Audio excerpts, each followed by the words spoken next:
The morning light spilled across the gray concrete of the women's facility like a cruel parody of freedom. Luna Nozawa sat on her narrow cot, tracing invisible lines across her stomach, whispering to the unborn child inside her as though it could hear promises no one else believed. She had been counting the days, each one bleeding into the next with the same sterile rhythm of prison life, but this morning felt different. It wasn't just the restless echo of footsteps in the corridor or the faint metallic scent of disinfectant that clung to the air. It was something heavier, something that lived behind her eyes. She had seen the photos.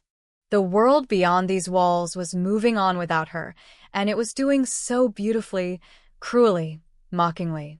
On her smuggled phone, passed discreetly from inmate to inmate, bought with whispered threats and stolen favors, she had seen the image that broke her. Will Spencer, standing on the balcony of a gleaming beach house, his arm wrapped comfortably around Electra Forrester, both smiling into a sunset that should have belonged to Luna.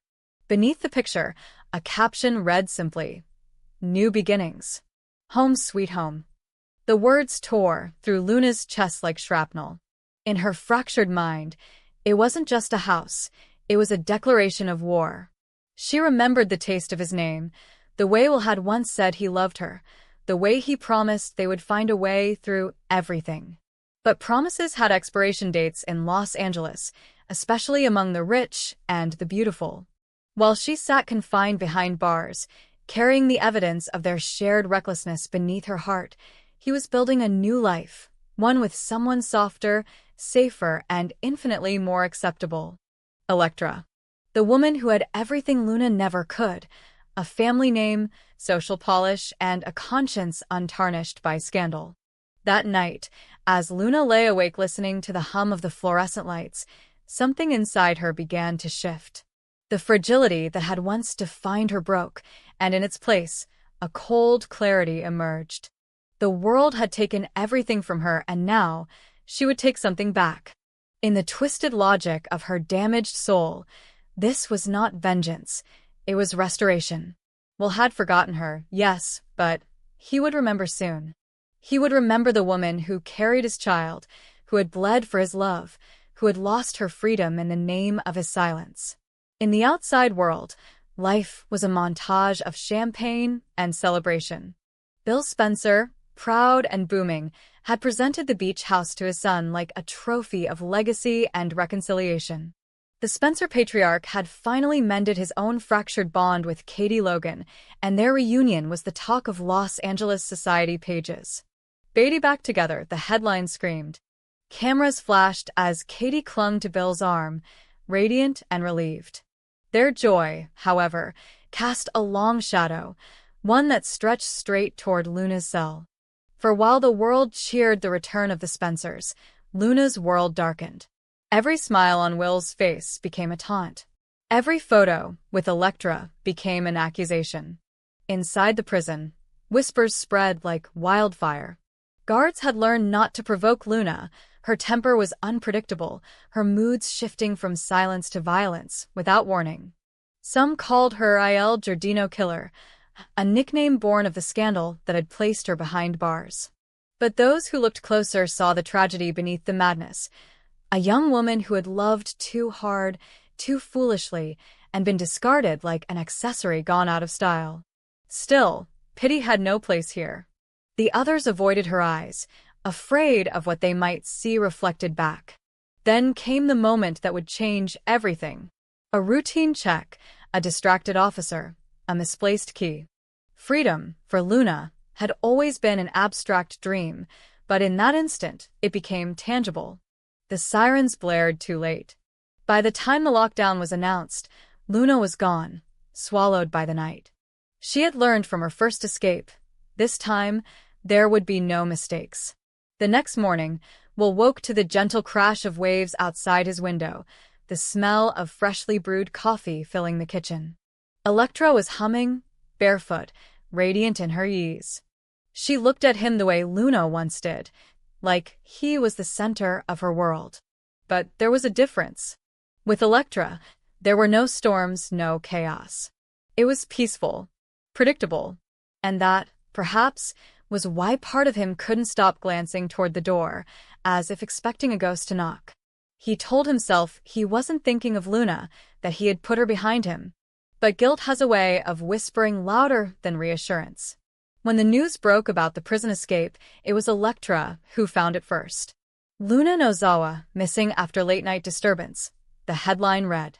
Her hand trembled as she passed the tablet to Will. He stared at the words, the color draining from his face.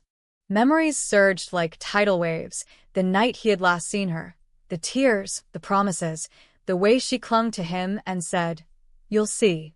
We're not over." Electra's voice shook as she asked what they both feared. "Do you think she'll come here?" Meanwhile, Luna was already on the move. She had stolen a uniform, traded her prison blues for anonymity, and melted into the city's underbelly. The night air tasted like possibility. Her hand shook, not from fear, but from anticipation. The child inside her kicked faintly, as if sensing the fever in her bloodstream. "We're going home," she whispered to her reflection in a passing window. "Daddy's waiting." The madness in her eyes was almost tender. At Spencer Publications, Bill's temper exploded when he heard the news.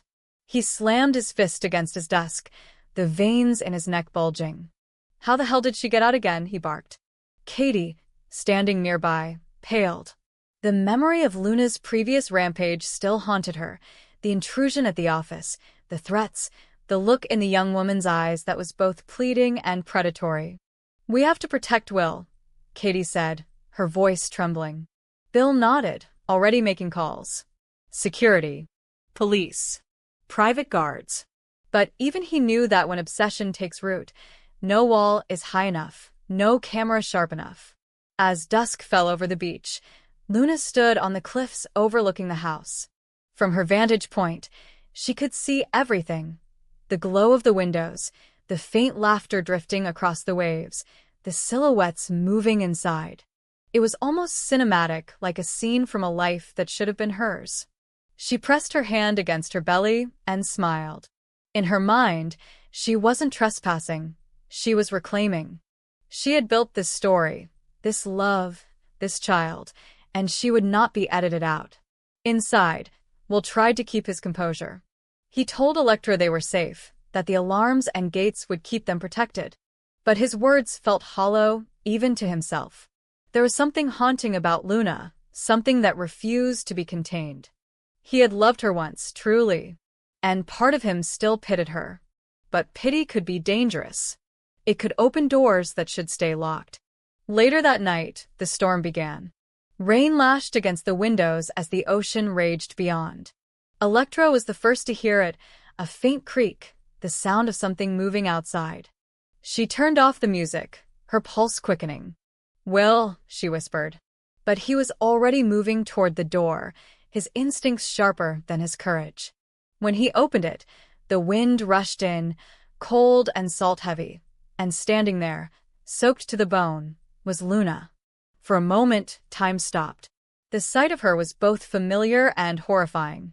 Her hair clung to her face, her eyes wild yet heartbreakingly soft. She looked like a ghost resurrected by heartbreak. "You didn't wait for me," she said, her voice barely audible over the rain. Electra stepped back instinctively, her hand on her stomach as if protecting herself. Will tried to speak, but words failed. Luna took a step forward, trembling. "This is our home," she whispered. "Our family." What followed was chaos. Electra's scream pierced the storm. Will reached for Luna, trying to calm her, but she was past reason. Years of love and betrayal collided in that small room, tearing through the fragile illusion of safety. Luna's mind unraveled as she shouted about the child, about promises, about everything she believed she had lost. And then, in a moment of tragic inevitability, she collapsed, her body convulsing, her hand clutching her stomach. The paramedics would later say it was stress, exhaustion, perhaps even deliberate starvation. But in that moment, all anyone saw was the collapse of a dream that had rotted into obsession. By dawn, the storm had passed. Luna was back in custody, pale and silent, her wrists bound once more. The child had survived, barely, but the woman who carried it was gone in every way that mattered. Will and Electra sat together on the porch, watching the sun rise over the water, neither speaking. There was no celebration in survival, only the quiet weight of what it had cost. Bill, when he arrived, said nothing at first. He simply placed a hand on his son's shoulder, the gesture both protective and helpless. Katie stood beside him, her eyes red from tears. They all knew this wasn't the end, because obsession leaves stains that even time can't wash away. And in a sterile hospital cell miles away, Luna stirred awake. Her eyes opened to the cold white ceiling, her hands reaching instinctively for her stomach. The child lived. And as a faint smile curved her lips, it became clear that in her mind, the story wasn't over. Not yet. Because love, when it curdles into madness, never really dies. It just waits for the next chapter. That was the tragedy of Luna Nozawa. Not that she loved too little, but that she loved too much, in a world that punishes women who refuse to let go. And for Will Spencer, her name would forever be the whisper behind every locked door, every darkened hallway, every restless night where the sound of the sea felt a little too much like her breathing, still there, still waiting, still claiming what she believed was hers. Under the mirrored skylight of Forrester Creations, the hum of sewing machines and the rhythmic clicking of heels on marble returned like the heartbeat of a resurrected empire. Hope Logan had once stood in this very spot, drenched in guilt and uncertainty, watching the legacy of hope for the future crumble under the weight of her own mistakes. The decision she made with Carter Walton, rash, idealistic, and deeply human, had nearly ended her dream. But in true Forrester fashion, dreams never die. They simply reincarnate with new faces, new fabrics, and new ambitions. And now, as the morning light poured through the glass walls of the fashion house, Hope stood beside a new name, a new vision, and perhaps a new threat. Deke Sharp, the man tasked with breathing life back into what had nearly become a ghost brand. When Rich Forrester announced the revival of Hope for the Future, it was more than a business move. It was an act of redemption. For Rich, it meant restoring the company's creative heart after years of internal warfare. For Hope, it was a chance to rewrite the story of her failure. Yet the revival came with an unfamiliar twist. Deke, the young designer handpicked by Hope herself. His portfolio had been unconventional, almost rebellious. Urban streetwear merged with classic couture, a hybrid that intrigued Hope but left the rest of the Forrester boardroom skeptical. Even Steffi, ever the gatekeeper of Forrester prestige, had raised an eyebrow when Hope introduced him. "You're giving your legacy to a newcomer?" she had asked. Hope smiled, but inside, she felt the tremor of risk in her bones. At first glance, Deke was the embodiment of creative promise, sharp jawline, effortless confidence, and an unyielding belief that fashion wasn't about perfection but about disruption.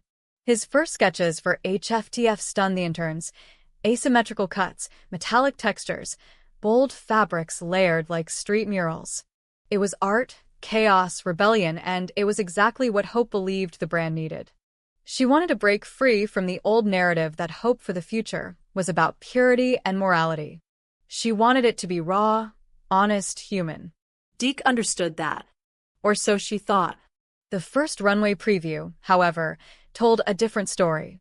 The collection looked less like a statement and more like confusion stitched in silk. The audience, once dazzled by Hope's serene vision, now squinted at glittering harnesses, mismatched straps, and dresses that seemed to be daring the models to fall apart mid-walk. The critics didn't wait for the after-party to pounce. By morning, fashion blogs and Reddit threads had turned Deke's debut into a public autopsy. One post read simply, "I think I wore that to my 9th grade dance." Another, harsher, called the designs a desperate cry for relevance. And while Deke brushed it off with bravado, Hope felt the sting of each word like a blade pressed against her career's fragile skin. Inside Forrester Creations, the whispers began. Rich tried to stay diplomatic, reminding the team that all visionaries stumble before they soar, but even he could sense the unease in the boardroom. Steffi, practical as ever, questioned whether Hope had made an emotional decision rather than a strategic one. She never said it outright, but everyone knew what she meant. Hope was too trusting, too idealistic, too willing to believe in redemption stories, especially those that reminded her of herself. Yet the real storm was still brewing, far from the glossy floors of Forrester. Deke's connection to Remy Price had begun quietly, almost innocently. Remy was an underground designer known for his radical streetwear and unpredictable temper, a man whose creations walked the fine line between brilliance and chaos. He was also Deke's former mentor, and their relationship had ended badly, with accusations of plagiarism and betrayal that had followed Deke like an unspoken rumor. When Remy reappeared in Los Angeles, claiming he had unfinished business, it was clear the past was coming for Deke, and by extension for Hope. Behind the scenes, Deke's confidence began to fracture. The pressure from social media backlash, Steffi's skepticism, and Hope's quiet disappointment gnawed at his ego. Late at night, he stayed in the design studio long after everyone left, scrolling through Remy's old sketches, drawing inspiration, or perhaps temptation from them. The line between homage and theft blurred easily under exhaustion. He told himself it wasn't stealing if he made it better. It wasn't betrayal if it saved the brand. Hope had believed in him. He couldn't let her down now. Meanwhile, Hope tried to keep the faith. She walked through the atelier each morning with her soft but firm smile, checking progress, encouraging the team, pretending not to hear the whispers that the line was doomed. In private, she struggled with the ghosts of her past decisions. The moment she let passion cloud judgment, the moment she put trust in the wrong hands. Deke reminded her of herself at that age, ambitious, flawed, desperate to prove something to a world that kept moving faster than her courage. But Hope's optimism, her greatest gift, was also her curse. She believed people could change. She believed failure was not an ending but an evolution. That belief had cost her once, and she was about to learn it could cost her again. The weeks that followed were a strange mix of triumph and tension. Despite the online ridicule, early buyers began to show interest in the edgier pieces.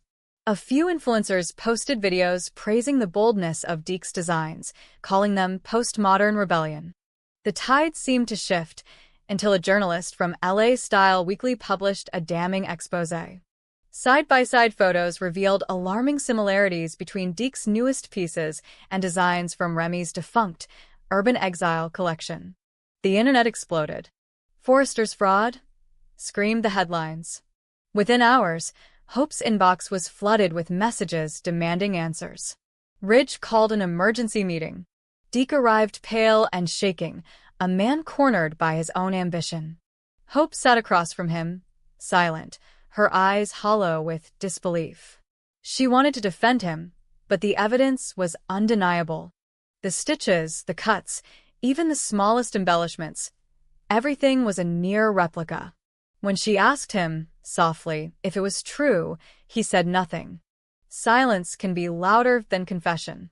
The tension in that room was suffocating, the weight of betrayal almost physical. The fallout was immediate. Steffi demanded a public statement distancing Forrester Creations from Deke. Carter, loyal but pragmatic, drafted legal disclaimers. Ridge, torn between protecting his company and protecting his daughter's dignity, chose the former. And Hope simply walked out. She wandered the empty corridors of Forrester, like a ghost revisiting the site of its own death. The same corridors that had once echoed with laughter and creativity now whispered of mistakes that couldn't be undone. That night, Deke showed up at her apartment, drenched in rain and desperation. He tried to explain that Remy had threatened him, that he had been cornered, that he only wanted to prove he was worthy. But every word sounded like another lie stitched over the old ones. Hope listened, tears shimmering in her eyes, not out of anger, but sorrow. She didn't see a villain before her. She saw another broken artist, crushed by the same machine that promised him glory. Still, pity couldn't save the brand. By morning, Forrester Creations issued an official statement. Deke Sharp had been released from his contractual duties, and Hope Logan would oversee the temporary redesign of HFDF with assistance from the senior design team. The media spun it as a redemption arc for Hope, but the truth was more complicated. Redemption, she realized, was not about saving others. It was about knowing when to let them fall. In the days that followed, Hope poured herself into work with renewed purpose. She returned to her roots, sketching designs that spoke not of glamour but of grace, fluid lines, honest fabrics, wearable sincerity.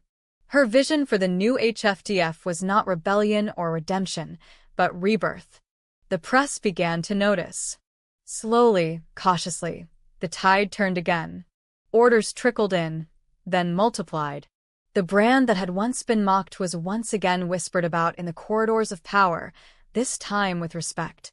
But beneath the surface of that success, a quiet melancholy lingered. Hope often thought about Deke, where he might have gone, what he might have become. Rumors swirled that he and Remy had clashed violently after the scandal, that Deke had left Los Angeles altogether. Hope never confirmed them. Sometimes, late at night, she would find herself sketching something that reminded her of his early work, raw, daring, imperfect. And for a fleeting second, she would wonder whether he had been the villain the world made him out to be, or simply another casualty of ambition in an industry that devoured its dreamers. In the end, hope for the future emerged stronger, but not unscarred. The brand had survived the storm, but Hope knew that survival was not the same as innocence. She had learned, again, that beauty without integrity collapses under its own reflection. She had learned that trust, like fabric, can be mended but never restored to its original strength. And she had learned that sometimes the most dangerous thing in fashion wasn't failure, it was faith. As she stood before the final showcase of the new HFDF collection, models gliding across the runway, light shimmering against every carefully tailored seam, Hope didn't smile. She didn't need to. The applause around her was proof that she had reclaimed her legacy, but her eyes betrayed the quiet knowledge that victory, too, comes with a price. Somewhere beyond the flashing cameras, she could almost hear Deke's voice, young, defiant.